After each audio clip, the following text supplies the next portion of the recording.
Hi, this is Murray's Tech Time, and today I'm going to be talking a little bit about cameras. And the reason why is because I'm in a dilemma still about the cameras.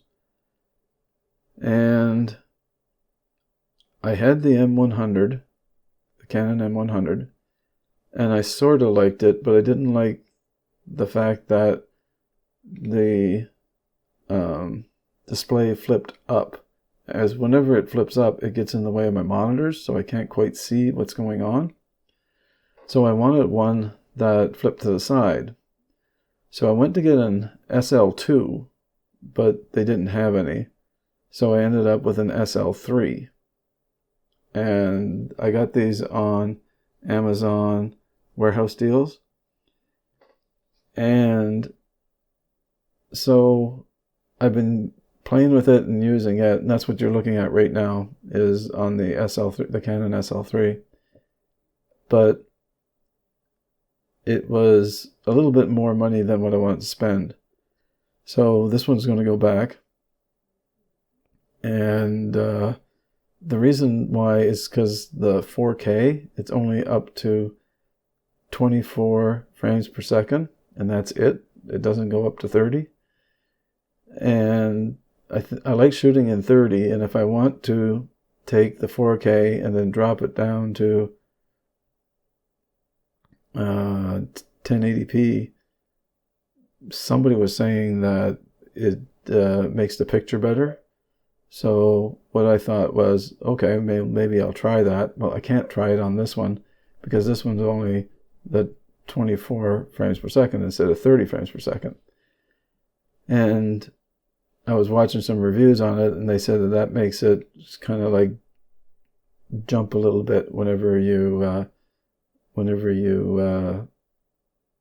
like up it to 30 frames per second. So I went, well, that's no good. So I was looking around, and then I found another one, and it's a little lesser expensive than this. It still only has the 24 frames per second for the 4K, but it has better 1080p in it.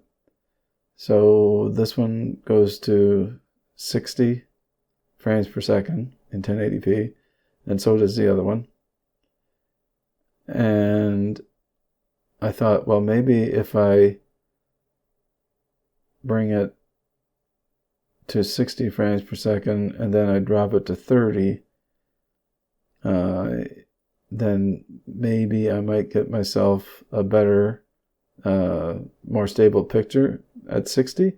But then maybe I just might put it up in YouTube at 60 frames per second just to make it look a little bit more smooth, I guess, on YouTube.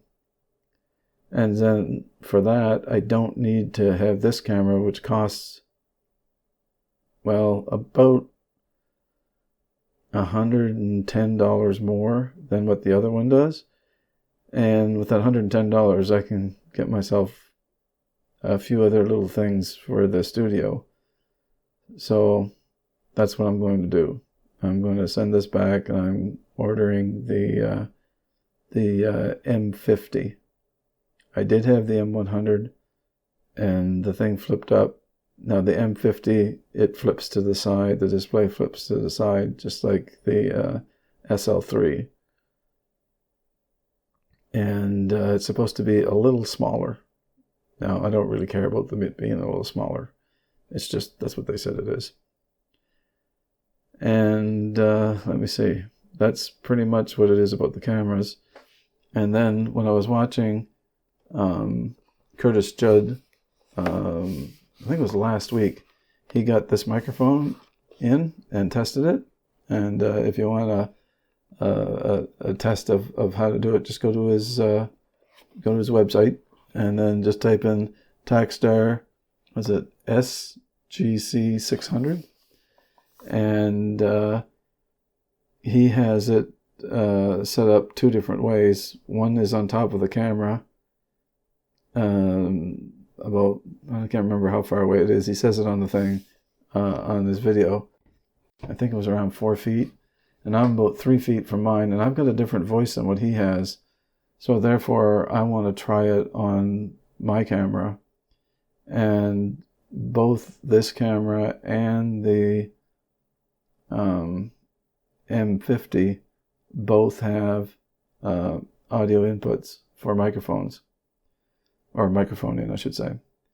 So this one has a AA battery that runs it, so it doesn't need power from the camera.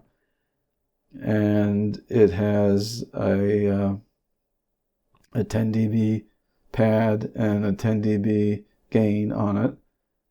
And it has a switch to turn it off and on. And it has a low pass filter. No, sorry, a high pass filter, a low cut filter. I get mixed up sometimes whenever I say that. But they mean the same thing. A low cut and a high pass is the same thing. But it's at 200 hertz on this microphone, which is kind of high. Most of the ones I've seen are around 75 or maybe 120 hertz. And this one's all the way up at 200, so it's kind of interesting. And it's 12 dB per octave, so that's pretty fast at taking it down. So it should be interesting to hear what it's like whenever that's on. But it's supposed to be there for taking out wind noise and fan noise and stuff like this and whatnot. And I do have a lot of fans in this room.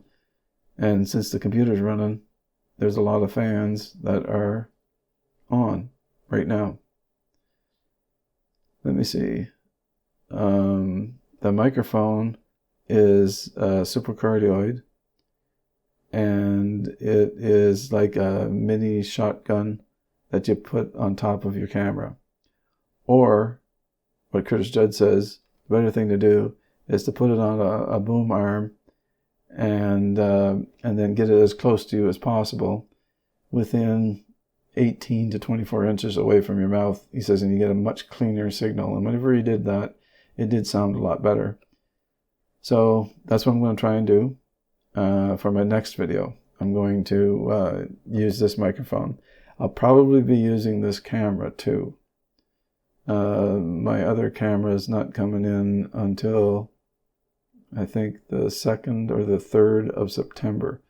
So that's a little bit of ways yet, probably about a week away from now. So that's what I'm going to do for my next video. So that's all I have to say for today. And if you like the video, thumbs up. If you don't like the video, thumbs down. I want to thank you all for watching and listening. And please stay safe and keep well. Bye.